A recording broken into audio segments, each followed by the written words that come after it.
Manager at Hunger Free Vermont, and I'm going to give an overview of the program today, including eligibility, benefits, the application process, outreach, and advocacy, in hopes that this will give you a good foundation of the program going forward. What is 3SquaresVT Vermont? It's a federal nutrition program designed to decrease food insecurity and hunger. It is run by the U.S. Department of Agriculture and called SNAP, or the Supplemental Nutrition Assistance Program, at the national level.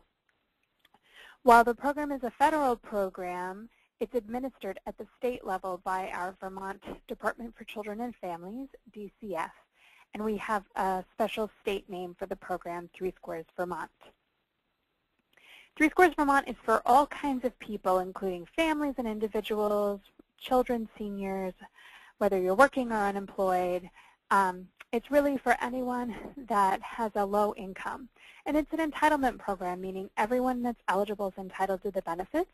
There's no cap on the amount of people that can participate or the amount of money that can be given. There are no food stamps anymore, which is part of why the name changed for the program. People receive their benefits on what's called an EBT card, an electronic benefits transfer card. In Vermont, we call that card Vermont Express.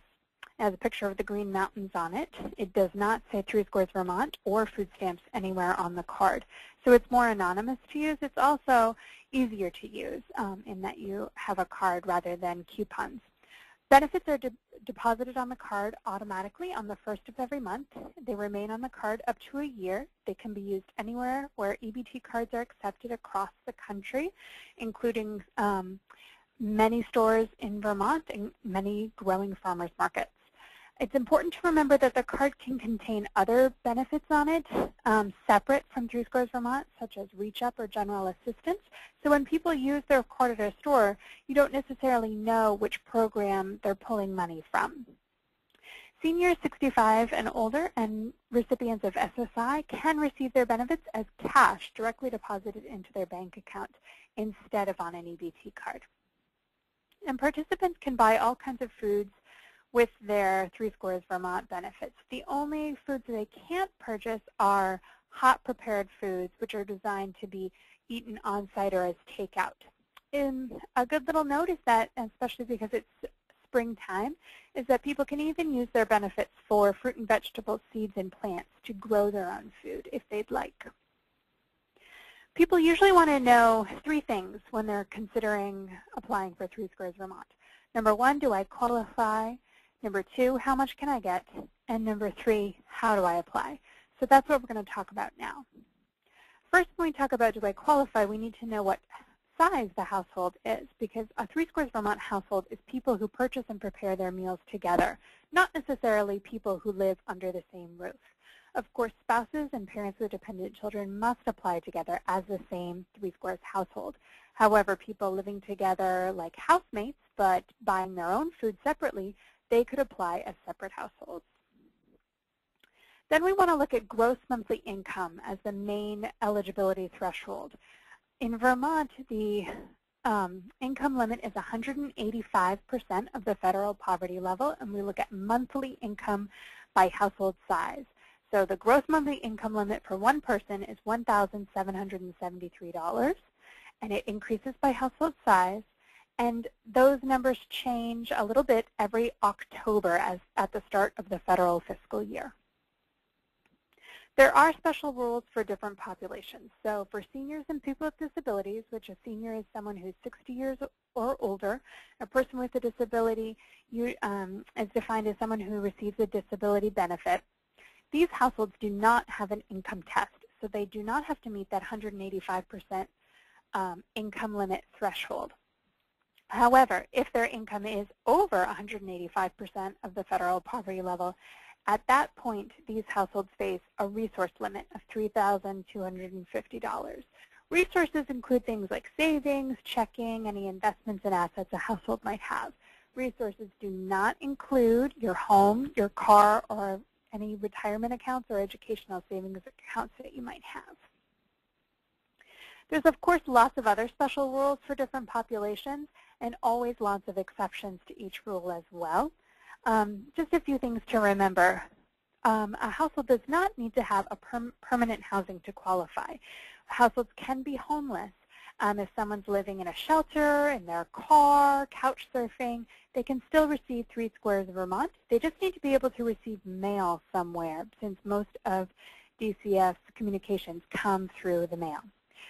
Households that have received the Vermont Earned Income Tax Credit, which is a tax credit for working families with children, do not have to meet the income and resource test either to qualify. So if a household has received EITC in the last year, they're automatically income eligible for 3 Squares Vermont.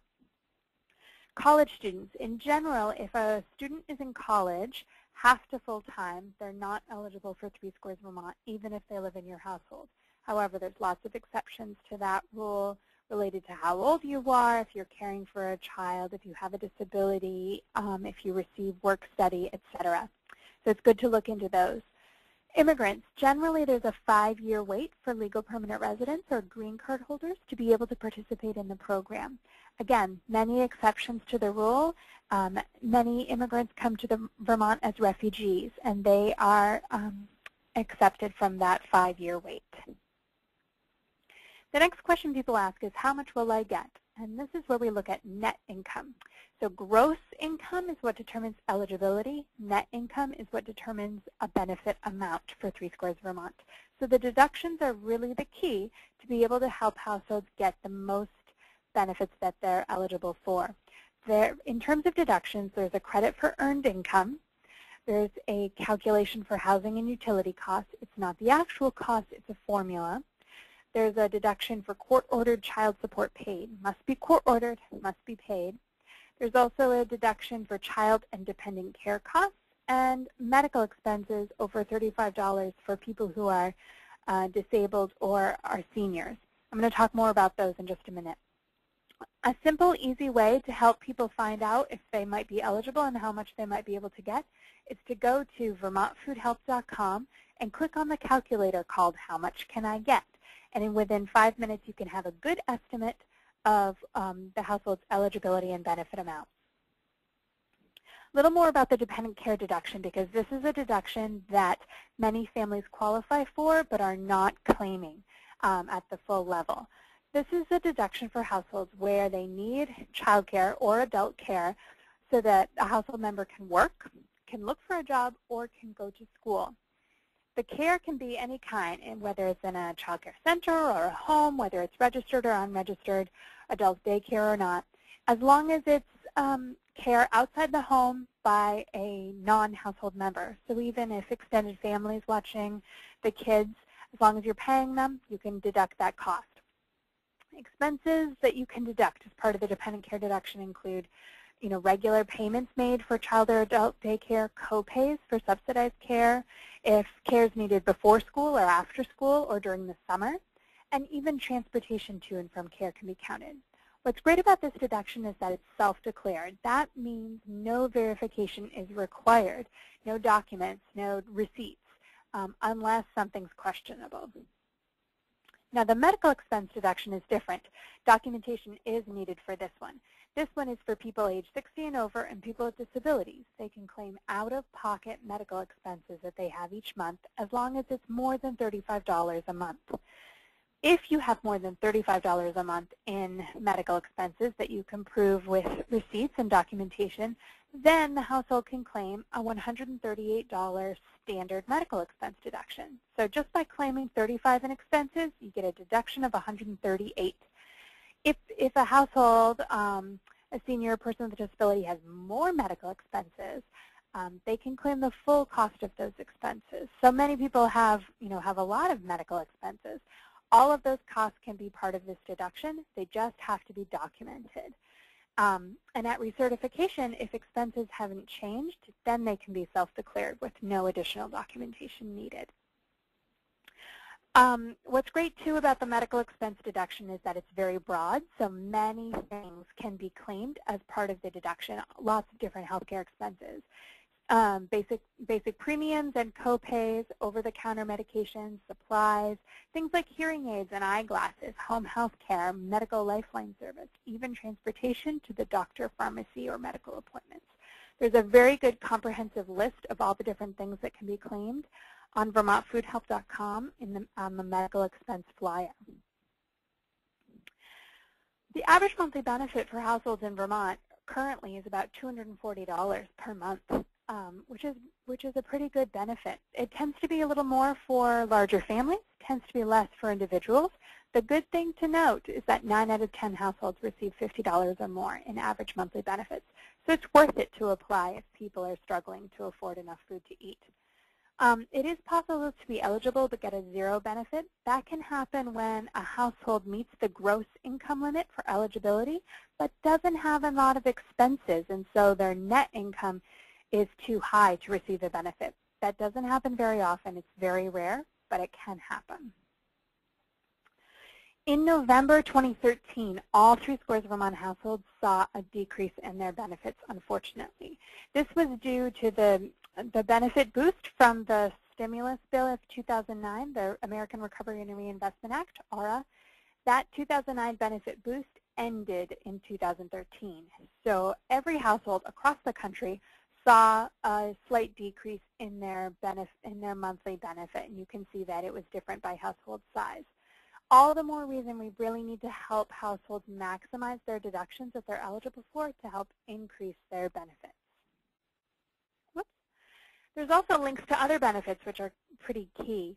Not only does 3Squares Vermont help improve health and well-being for the household and decrease hunger and insecurity over time. Those outcomes are all well researched and documented. But also it provides connections and savings to households because every 3Squares Vermont household, the children in that household are eligible for and automatically qualify for free school meals. Also connects people to WIC, to fuel assistance, and phone assistance. So lots of benefits that these households can connect to and also take advantage of.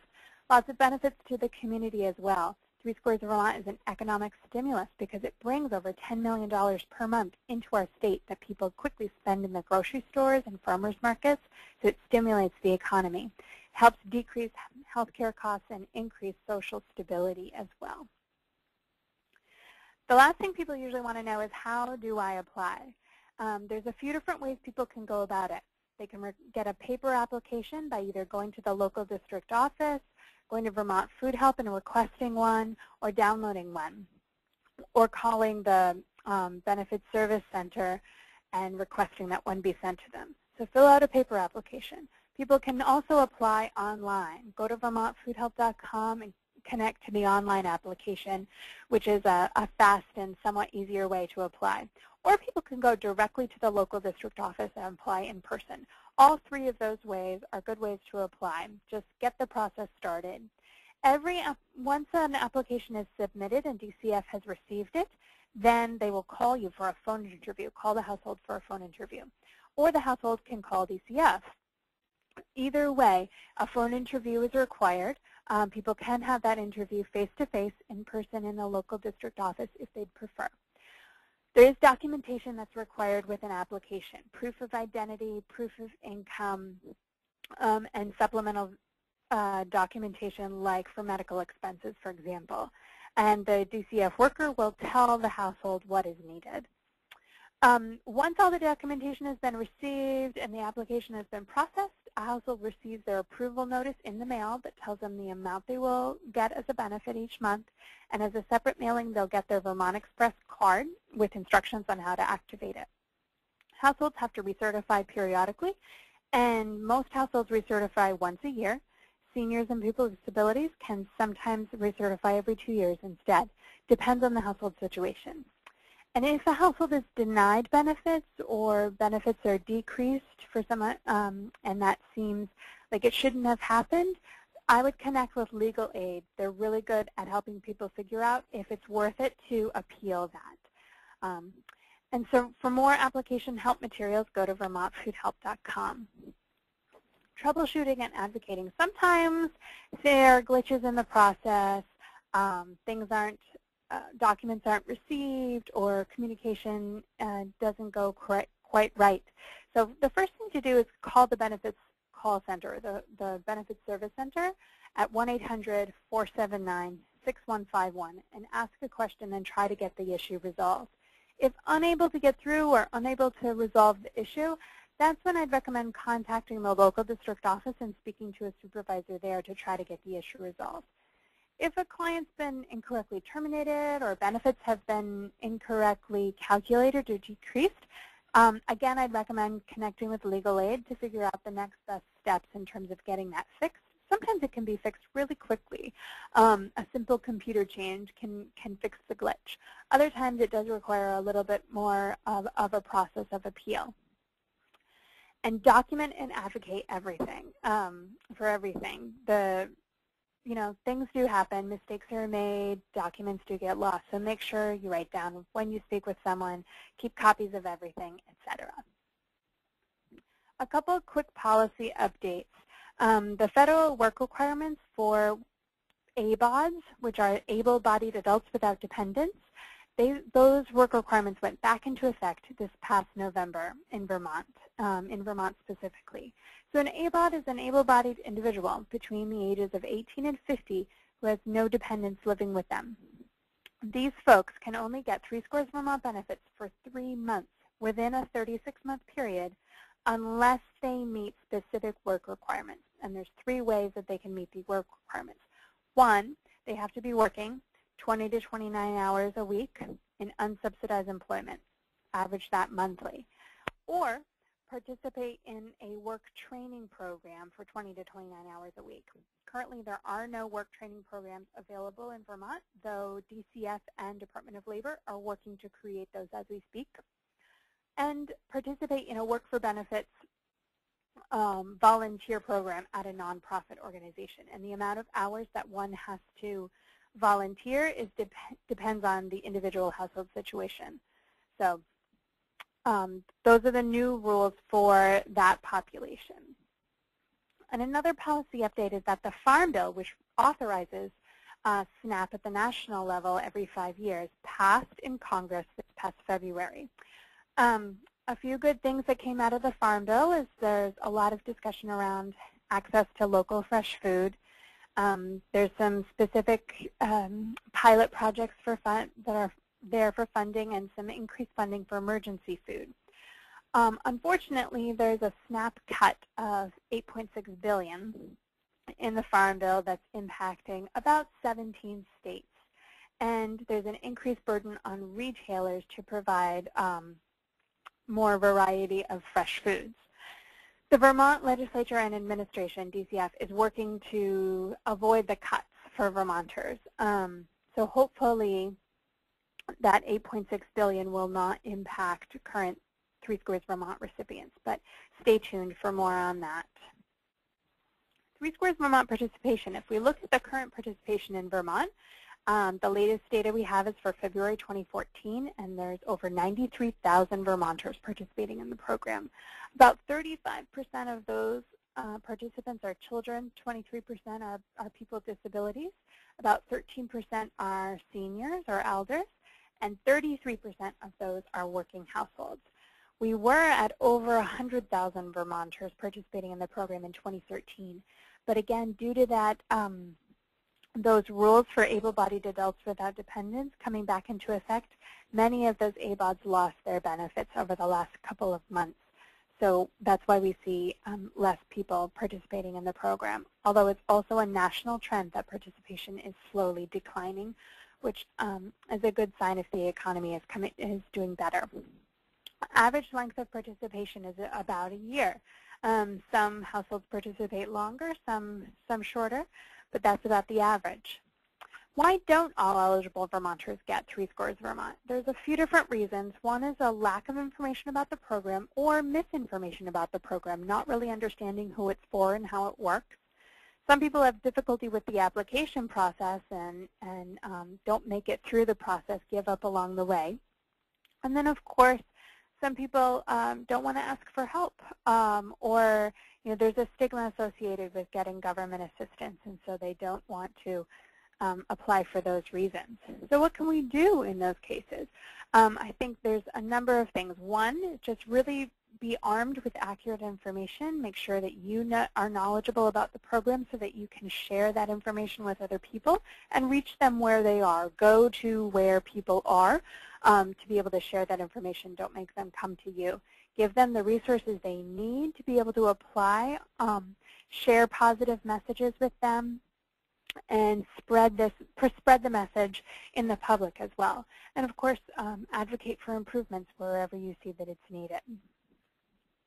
Some tools you can use. The 3Squares Vermont e-update is a quarterly e-update that Hunger Free Vermont develops in coordination with DCF, and so you can sign up anytime at our website, hungerfreevt.org. I can also, if you'd like, I am happy to email you a copy of our basic training manual that goes along with this presentation so that you'll have the basic rules around eligibility and benefits for your reference. And then our conference, our statewide 3Squares Vermont conference, is coming up on May 29th. So I encourage you to register if you haven't already.